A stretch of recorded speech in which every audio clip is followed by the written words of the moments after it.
Hello everyone, I'm Rebecca Keppel. Today's video is another episode in my Get a Jump on Christmas series. So far, I've featured a bunch of new products from Waffle Flower and Hero Arts. Today, I'm sharing new holiday products from Spellbinders. And I'm really excited because I purchased from them my first ever Slimline Embossing folder. Wait until you see that. So let's jump right in, use Spellbinders to make a bunch of holiday cards. Let's just take a quick look at the products I purchased. This is the Big Dots Slimline Embossing folder. I also got the Diagonal Stripes Slimline Embossing folder, and I love embossing folders. They're affordable and they have such a great impact on my cards. I also grabbed an A2 one called Forevergreen, and then I grabbed a bunch of embellishments, some silver and gold and also red gems. This is the sentiment die set I'll be using. I love these pretty script sentiments. I also grabbed a set of dies called Holiday Decorations and a set of dies called Layered Christmas Tree. And last but not least, I also grabbed a stencil set called Layered Christmas Tree that coordinates with that die set as well. So you can see you can use the stencils to create the layered Christmas tree, and then you could cut it out with the dies as well. Or you could just use the dies alone. It's totally up to you. I like having those options. I grabbed some mirror cardstock in gold as well as silver, and I like the weight of this mirrored cardstock. Normally I buy 6x6 pads, but for slimline cards you really need those 8.5 by 11 sheets of foiled cardstock. So I am going to emboss the big dots on some gold foil cardstock, and you have to play around, especially if you have the Gemini, with your sandwich a little bit because of how long those slim lines are. So it's really easy with the A2 embossing folder. You just put it between your two clear plates. That's all you need with the Gemini for this one because it is a little bit 3D. And look at how beautifully that embosses. I absolutely love this one, and I think it'll be really fun to use in several different ways. So first I'm going to start with that layered die, that Christmas tree die. I cut out the background layer in both green and silver, and then I'm cutting out the detail layer out of the green so that I can layer it over the silver mirror, and it has a really, really pretty effect. You could also layer it over white cardstock and that will look like snow. I'm going to use the silver cardstock also to cut out some of the other little elements. This little star here is actually just an embossed star, and then this die that I'm putting around it is what cuts it out. So it's easiest to emboss first and then cut it out. You can see that I am using some Festive Berries Distress Oxide ink and a domed foam blender to ink blend some red on my Big Dots embossed background there, and that is definitely one of the fun ways to play with an embossed background.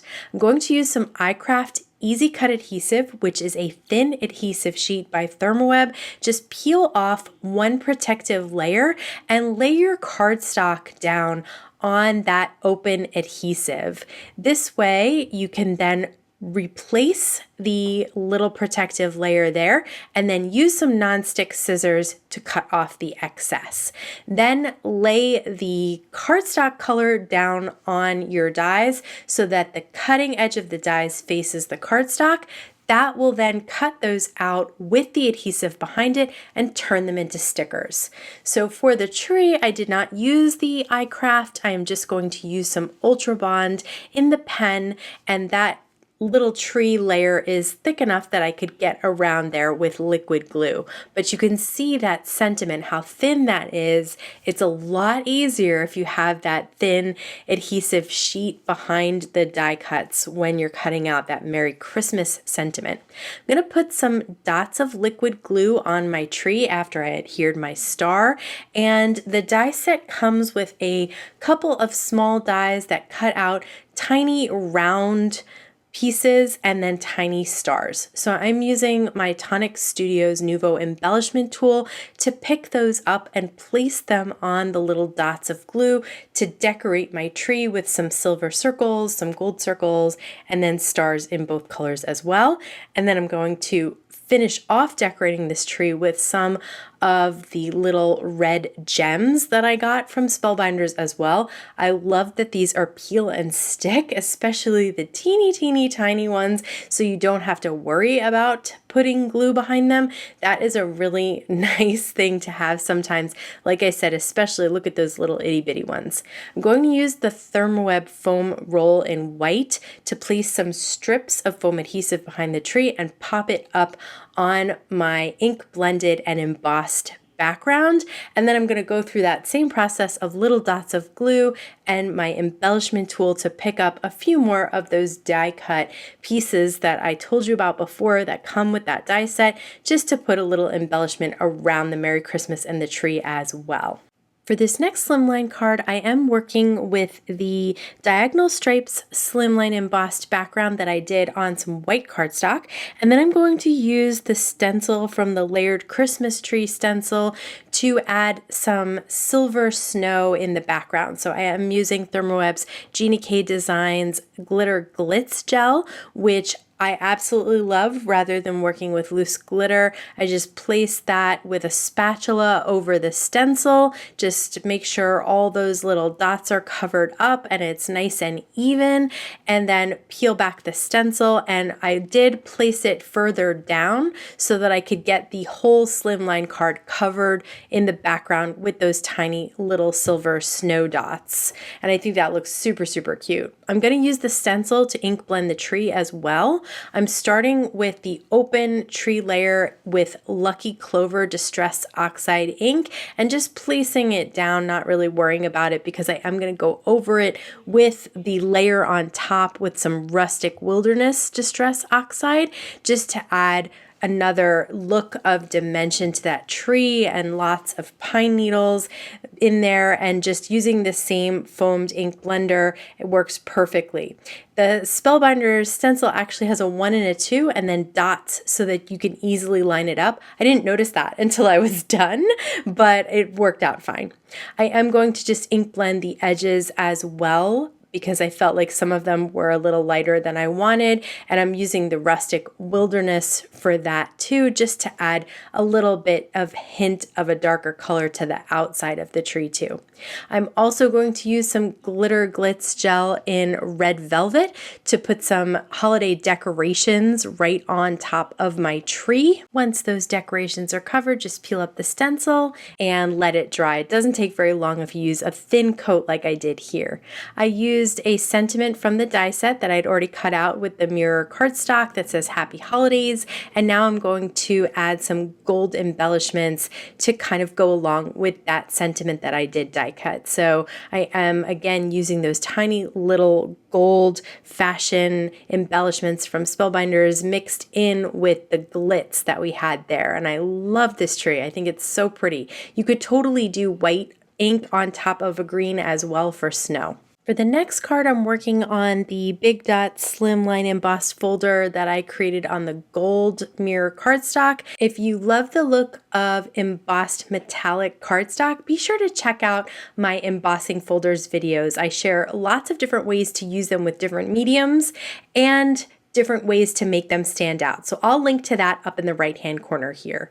I also embossed with the Forevergreen on some green cardstock so that I could cut out the tree. And this is another way to use that tree die. You could either use the layering die with it, you could use the stencil with it, or you could just cut it out of some embossed cardstock to make it look like it has all those pine needles on it. So this time I'm using a white sentiment with white cardstock that says Warm Wishes, and I'm going to put that right on the tree. I also die cut of the same cardstock with the Easy Cut behind it some white snowflakes, and I just peeled and stuck those down, popped up the tree, and then I'm adding some of those fashion silver embellishments right in the middle of the snowflakes, just to give them a little bit of extra dimension and shine, and then some decorations on the tree as well. And then I am matting it on top of some 3 3/4 by 8.5 inch white cardstock so that the sentiment snowflakes and the mat are all the same color, and I think that pulls it all together. For this card, I'm going to use some Dina Wakley Media Gloss Spray in white, and I am flicking it on top of the Forevergreen embossing folder on some green cardstock to make some snowflakes on those pine needles. And then I did die cut the Spellbinders holiday decorations out of some foil cardstock from my memory box foil pack, and then the stars and the ornament caps out of the Spellbinders metallic mirror cardstock as well. And again, the warm greetings was from that one sheet that I cut out all the sentiments from. The caps are really tiny, so cutting them out of iCraft is a nice idea because then you can just peel them off and stick them down. And I did pop them up on some foam tape as well. And then the little stars, I hadn't used Easy Cut, so I'm just using some liquid glue either behind the star or on the panel itself.